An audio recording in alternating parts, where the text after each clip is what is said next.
Hello मेरे dear साथियों, आप सबका बहुत बहुत स्वागत है आपके अपने चैनल गणेश वर्ल्ड पे। तो साथियों, आज की वीडियो यार 12th केमिस्ट्री के लिए है, 12th वाले बच्चों के लिए है। और इस वीडियो में यार हम 2025 के जो महा एंड मोस्ट इंपॉर्टेंट क्वेश्चन है उन पर बात करने वाले हैं। और 2025 के वो क्वेश्चन जिसमें यार शून्य कोटि की अभिक्रिया के लिए अर्ध आयुकाल और प्रथम कोटि की अभिक्रिया के लिए अर्ध आयुकाल, मैं आपसे कह रहा हूं इन दो क्वेश्चन में से एक क्वेश्चन आपके पेपर में छपेगा ही छपेगा, कुछ भी कर लो।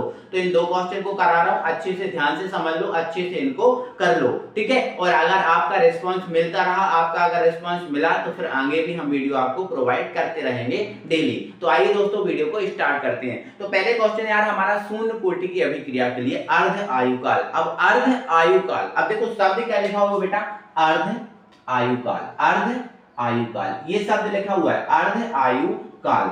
तो आपको पता है अर्ध का मतलब क्या होता है बेटा, आधा होता है। और आयुकाल का मतलब क्या होता है, समय, मतलब आधा समय हमें क्या करना है, बताना है, आधे समय के लिए व्यंजक करना है, ठीक है। तो आप यहां समझो आधा समय मतलब अर्ध आयुकाल को आप व्यक्त किससे करते हो बेटा, t1/2 से। ये आप पहले सीख चुके होगे। अर्ध आयुकाल को किससे व्यक्त करते हैं बेटा, हम t1/2 से व्यक्त करते हैं। और अर्ध आयुकाल में होता क्या है बेटा, तो अर्ध आयुकाल में बेटा क्या होता है, जो अंतिम सांद्रता होती है, अंतिम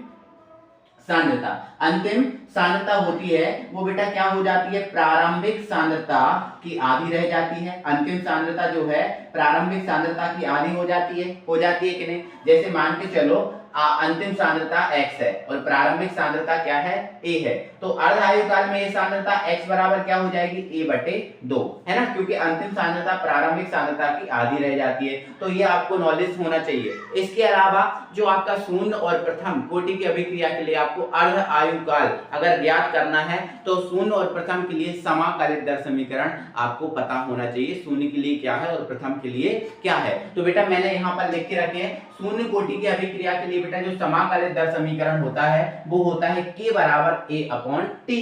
और प्रथम कोटि की अभिक्रिया के लिए जो समाकलित दर समीकरण होता है बेटा वो क्या होता है, k बराबर 2.303/t log 10 a/a-x।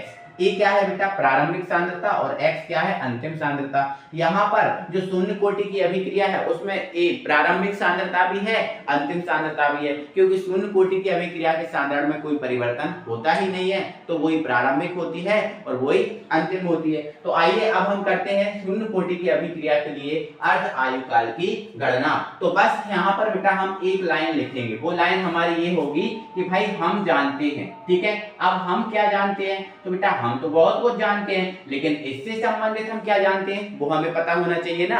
तो इससे संबंधित अगर हमें इस व्यंजक को ज्ञात करना है तो इसके लिए हमें शून्य का समाकलित दर समीकरण पता होना चाहिए, ठीक है। तो यहां लिखेंगे हम जानते हैं शून्य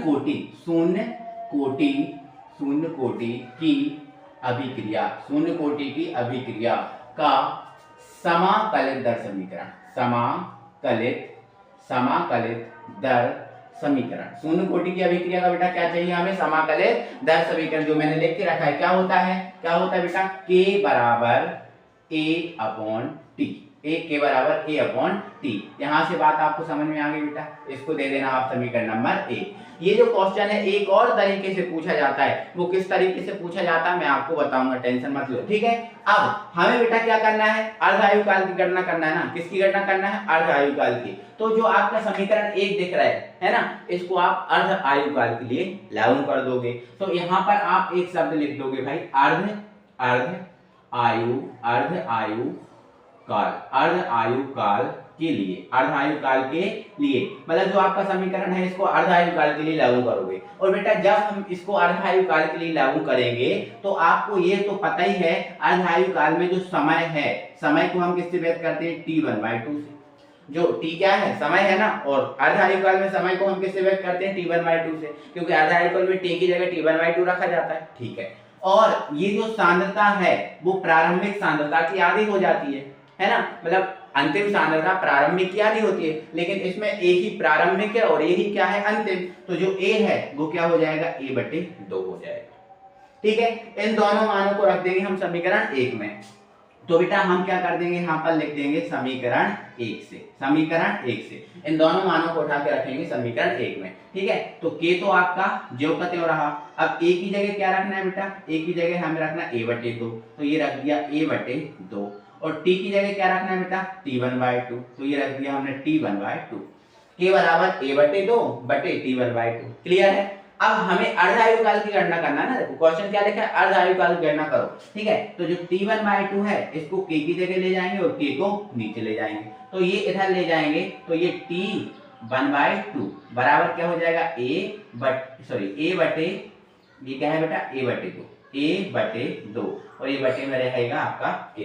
कोई दिक्कत है यहाँ तक बेटा, कोई परेशानी नहीं, यहाँ तक कोई परेशानी नहीं होगी। अब देखो ध्यान से सुनना मेरी बात को, अब मैं जो कह रहा हूँ उस बात को आप थोड़ा सा ध्यान से और गौर से समझना। अब देखो, अब आपको पता है ऊपर बटे होता है तो वो बटे कहाँ जाता है, नीचे, तो ये 2 कहाँ चला जाएगा, नीचे। अब मैं यहाँ कर रहा हूँ, तो ये हमारा क्या है t1/2 बराबर, अब ये नीचे चला गया तो ऊपर क्या बचा, a बचा, और नीचे क्या हो गया 2k हो गया। नीचे क्या हो गया बेटा 2k हो गया, मतलब जो t1/2 है वो a/2k आ गया। और यही अर्ध आयुकाल का क्या है, व्यंजक। कौन सी कोटि की अभिक्रिया के लिए, शून्य के लिए, है ना। तो कितना सिंपल है, हमें शून्य कोटि की अभिक्रिया के लिए समाकलित दर समीकरण की जरूरत पड़ेगी। इसको अर्ध आयुकाल के लिए रखेंगे तो t बराबर t1/2 और a बराबर a/2 हो जाएगा। अब इन दोनों मानों को समीकरण 1 में रख देंगे। ठीक है, ये इधर चला जाएगा, ये इधर आएगा। ठीक है, अब ऊपर बटे है तो वो नीचे आ जाएगा और ये आपका बन जाएगा। लेकिन बेटा आप इसमें हमें ये बताओ, क्या इसको हम t1/2 बराबर 1/2k इंटू a लिख सकते हैं? बिल्कुल लिख सकते हैं। ये 1 यहाँ पर कुछ नहीं है तो 1 और ये 2k और ये आपका 1, बिल्कुल लिखा जा सकता है। अब आप बताओ ये 1/2k क्या है, 1/2k क्या है, तो ये आपका जो आप बोलोगे सर ये जो 1/2k है ये नियतांक है। क्या है, नियतांक। क्या है बेटा, नियतांक, मतलब कांस्टेंट है। तो आपको ये पता है, जैसे मान के चलो a समानुपाती क्या लिखा है बेटा, b लिखा है। a समानुपाती क्या लिखा है, b। तो आपको ये पता है बेटा समानुपाती को जब हटाते हैं तो आपको पता है एक नियतांक आता है। समानुपाती को हटाने पर क्या आता है, एक नियतांक आता है। तो क्या नियतांक को हटाने पर समानुपाती नहीं आ सकता? जब इसको हटाने पर ये आता है तो इसको हटाने पर ये नहीं आ सकता, बिल्कुल आ सकता है। तो अगर यहाँ से 1/2k जो आपको दिख रहा है इसको हटा देंगे तो इसकी जगह क्या लग जाएगा बेटा t1/2, इसकी जगह क्या लग जाएगा, समानुपाती। क्या लग जाएगा, समानुपाती। मतलब ये t1/2 क्या है, अर्ध आयुकाल, और ये क्या है, प्रारंभिक सांद्रता। तो जो अर्ध आयुकाल है वो प्रारंभिक सांद्रता के कैसा होता है, समानुपाती होता है कि नहीं होता। तो इसका क्वेश्चन बेटा दूसरे टाइप से कैसे बनता है, ये बनता है कि सिद्ध कीजिए कि शून्य कोटि की अभिक्रिया का जो अर्ध आयुकाल है वो प्रारंभिक सांद्रता के समानुपाती होता है। ऐसा क्वेश्चन भी बनता है। तो ऐसा क्वेश्चन भी बन जाए तो भी आप इसको कर पाओगे। बिल्कुल यही करना और यहाँ तक कर देना। ठीक है, बस यहाँ तक आपको कर देना। आई होप आप समझ गए होंगे, है ना। कोई दिक्कत नहीं है, बहुत इजी है, कोई परेशानी नहीं है। तो ये शून्य कोटि की अभिक्रिया के अर्ध आयुकाल का बेटा व्यंजक होता है खत्म। और अब हम बढ़ेंगे आगे और हम बढ़ेंगे बेटा प्रथम कोटि की अभिक्रिया के अर्ध आयुकाल के लिए। ठीक है, तो आप हेडिंग बनाइए, प्रथम कोटि की अभिक्रिया के लिए अर्ध आयुकाल की गणना कीजिए। ठीक है, तो अब यहाँ पर हमने क्या, देखो हमने जब शून्य के लिए कर रहे थे तो हमने क्या लिखा था, शून्य कोटि की अभिक्रिया का समाकलित दर समीकरण। लेकिन जब हम प्रथम का करेंगे तो हम बेटा यहाँ पर लिख देंगे प्रथम कोटि की अभिक्रिया का समाकलित दर समीकरण। तो प्रथम के लिए वाला ये है, प्रथम कोटि के लिए समाकलित दर समीकरण यही है ना। तो आप क्या लिखोगे बेटा, तो आप ये लिखोगे, आप क्या लिखोगे, k बराबर 2.303 अपॉन t, और ये रहा आपका log 10 a/a माइनस x। कोई दिक्कत, कोई दिक्कत है नहीं, कोई दिक्कत नहीं होगी। इसको हम हटा देते हैं बेटा, आपको थोड़ा सा कंफ्यूजन ना हो इसलिए। ठीक है, अब हमने इसको अर्ध आयुकाल के लिए लागू किया था। क्यों किया था, क्योंकि हम अर्ध आयुकाल की गणना कर रहे हैं। तो अब हम प्रथम के लिए अर्ध आयुकाल की गणना कर रहे हैं तो अर्ध आयुकाल के लिए लागू करेंगे। अब हमें इसमें अकेला इतना अंतर है कि a इसमें प्रारंभिक सांद्रता है और x इसमें अंतिम सांद्रता है। तो हम यहाँ अर्ध आयुकाल के लिए लागू करेंगे और अर्ध आयुकाल में जो समय होता है वो आधा हो जाता है, मतलब t की जगह क्या रख देते हैं, t1/2, और सांद्रता प्रारंभिक की आधी रखते हैं। तो जैसे इसमें अंतिम सांद्रता क्या है, x, तो x बराबर क्या हो जाएगा, प्रारंभिक का आधा होता है ना, तो a है प्रारंभिक, तो अंतिम हो जाएगी प्रारंभिक की आधी, मतलब x बराबर a/2 रखेंगे। कोई दिक्कत? इन दोनों मानों को रख दो समीकरण 1 में, तो हम लिख देंगे बेटा यहाँ पर समीकरण 1 से, समीकरण 1 से, ठीक है। इन दोनों मानों को रखेंगे तो k तो आपका ज्यों का त्यों रहा।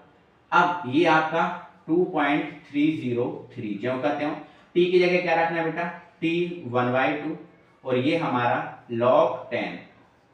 a तो सेम, a की जगह आपको कुछ नहीं रखना। अब ये वाला a भी सेम और x की जगह आपको क्या रखना है, a/2, ये रख दिया a/2। कोई दिक्कत, कोई परेशानी बेटा यहाँ तक? कोई परेशानी यहाँ तक नहीं होगी। अब हम आगे बढ़ रहे हैं और आगे बढ़ेंगे तो थोड़ा सा हम इसको हटा देंगे, है ना, इसको हटा देंगे, ठीक है। चलो अब ध्यान से समझना। अब देखो हम t1/2 को k की जगह ले जाएंगे, k को t1/2 की जगह ले जाएंगे, ठीक है। एक काम ये हो गया और दूसरा काम ये करेंगे, जैसे इसके बटे में कितना है 2 और इसके बटे में कुछ नहीं है तो क्या मान लेंगे हम, 1 मान लेंगे। अब ध्यान सुनना, तो ये इधर चला गया t1/2, तो ये t1/2 इधर 2.303। अब k इधर आ गया, ये रहा k। अब log 10 ज्यों का त्यों, log 10 ज्यों का त्यों। अब इसका देखो, इसके बटे में 2 है, इसके बटे में कुछ नहीं, सॉरी इसके बटे में 1 है, इसके बटे में 2 है, तो अलग अलग बटे हैं तो इन दोनों का क्या कर देंगे बेटा, गुणा।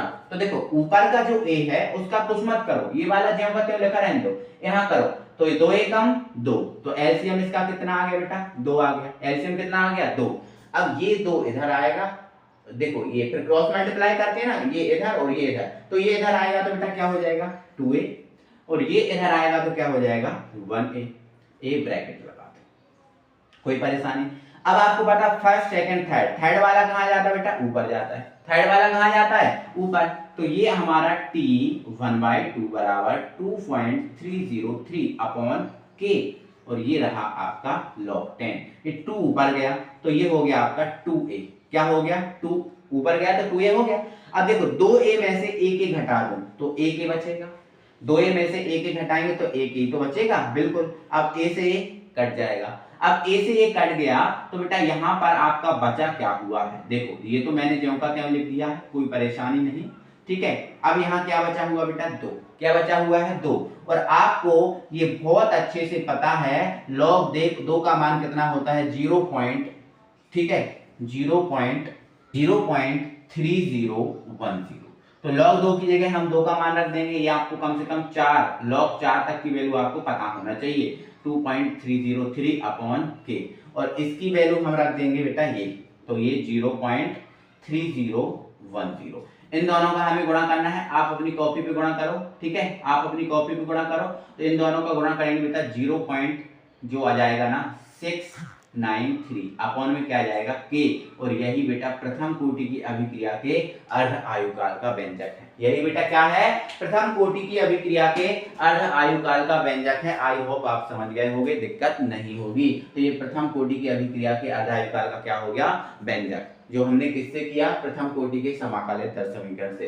तो अगर आपको इस समाकलित दर समीकरण की वीडियो भी चाहिए, आपको समझ में नहीं आया तो आप हमसे बोल सकते हैं, ठीक है, कोई दिक्कत नहीं है, तो ये हम कराएंगे। इसके अलावा बेटा ये जो चीजें हैं आप बहुत अच्छे से समझ लो, इन चीजों को अच्छे से आप अपनी कॉपी में कर लो, ठीक है ना बेटा। और ये इंपॉर्टेंट है, पेपर में आपका आएगा ही, पेपर में आपसे पूछा ही जाएगा, कुछ भी कर लो, ठीक है। तो बेटा अगर आपका रिस्पॉन्स मिलता है तो हम आगे वीडियो को कंटिन्यू बिल्कुल करेंगे, कोई दिक्कत नहीं है। हम आपके ऊपर डिपेंड है, हम आपके अनुसार चलते हैं। आप बोलोगे हाँ सर वीडियो प्रोवाइड कराइए, बिल्कुल कराएंगे, ठीक है, लेकिन आप लोग का रिस्पांस उतना अच्छा नहीं मिल पाता, इसलिए हमने बीच में वीडियो को रोका था, ठीक है। तो फिर बेटा मिलते हैं अगली वीडियो में, तब तक के लिए टाटा, बाय बाय, जय हिंद।